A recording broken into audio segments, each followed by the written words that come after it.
Hey, what's up? It's Nick from VeganWaveOfficial.com by the edge of the constantly being worked on and constructed Bayonne Bridge with always yellow stuff on it. And on this video, I'd like to get into what the hell do vegans eat when they go out, because so many restaurants have cheese and meat in every dish. It's so hard to find something that's not in those categories. So, well, it is true. So many cuisines, and the main one is Italian. Italian food is everywhere. Any streets that you find restaurants, it'll be probably majority Italian. And their big thing is pasta, but also cheese and meat. So it's really hard to get away from. They'll put cheese on everything. So much access to a lot of cheese, a lot of meat, especially because it's cheap when it comes to the government subsidies that allow the price to be so low, because the amount of resources that it takes to build or to produce a pound of beef, 1,000 or more gallons of water and feed and just time. So realistically, it should be a lot more like you would imagine if you ever purchased from a Amish farm or free range, whatever, the most high tier you can get. Yeah, but it's true. It is a difficult thing, especially when you're just really hungry and you go out to whatever the road you take to go home, and you want to stop by somewhere, get a quick bite to eat, and realistically, you'll probably find pizza places or fast food or maybe Spanish restaurant. Yeah, that's the majority that I would imagine that most people come across, and basically, pizzeria, you get nothing. Yeah, maybe garlic knots, marinara sauce. There is no pizzerias that have vegan cheese. The best you could do probably is a Spanish restaurant that has rice and beans. You can just ask for that, and sometimes they put in meat or bacon or something, but you could just say you don't have to say it, but you could just pluck it out if you see it, but usually they won't put that sort of stuff in, but sometimes they do, which is pretty frustrating. Or they put in lard or something. But unfortunately, it's just something that it is what it is, and there isn't many vegans out there, so there is not much demand to cater to that sort of audience with specialty dishes and sort of switching up the cheeses and having alternative meats and that sort of thing. I'm by Staten Island in New York City and Brooklyn, so I'm starting to see at least places around here show more options when it comes to the cheese and the meat, and just dishes that just don't even try to have imitation product, that just try to have actual whole foods, which is pretty amazing.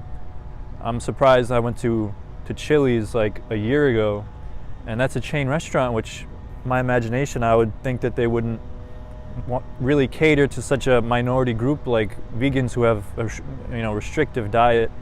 But I remember seeing they had buffalo cauliflower wings and appetizers, and I got it, and it was delicious, and I was so surprised. I think they were fried cauliflower buffalo wings or something like that, and blown away. It's like they don't have to sort of reach out and make a dish for vegans, and I think it said vegan next to it too, which was surprising. And it's probably not a good solution, but realistically, we should be eating our own cooking in-house, because it's so much more money, and it's most of the time less healthy because they use crappy ingredients, or they microwave old food so it's not really fresh, but they try to fool you so they save money. It's not the best answer, but it sort of pushes you to be more of your own cook or refine your own cooking skills, and it saves money.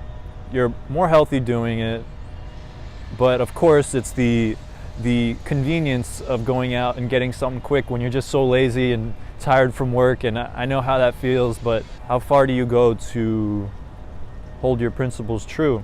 And to me, pretty much any length until it comes to something crazy, like some scenario that people will bring up of survival on an island, which obviously never has happened to anybody, so I don't understand why that's even hypothetical that anyone should be worried about. And Spanish restaurants are surprisingly a good option, because you could just say for any dish, it's usually just like just no cheese, no meat, and no sour cream, and bam, and I guess like that's it. After that, it's just guacamole or plantains or beans, and all that stuff is Clearly vegetables. Yeah, the beans though, sometimes they throw in extra ingredients. I mean, unfortunately, most of the time, the vegan option in the convenience sort of scenario just ends up being like candy or chips, usually just fried stuff like that. That's, you get in a bag really quick. But very interestingly, there is most of the popcorn that you find at the movie theaters of any company. I think it's so far AMC and Regal have vegan popcorn with vegan butter, because I guess, I don't even know how it works, but I'm assuming the butter at this point costs more than just faking something that tastes like butter, that has a salty, oily taste to it, and you can't tell the difference, which is pretty awesome. It's a little, somehow, I don't know why it's a thing, but I'm a fan of it.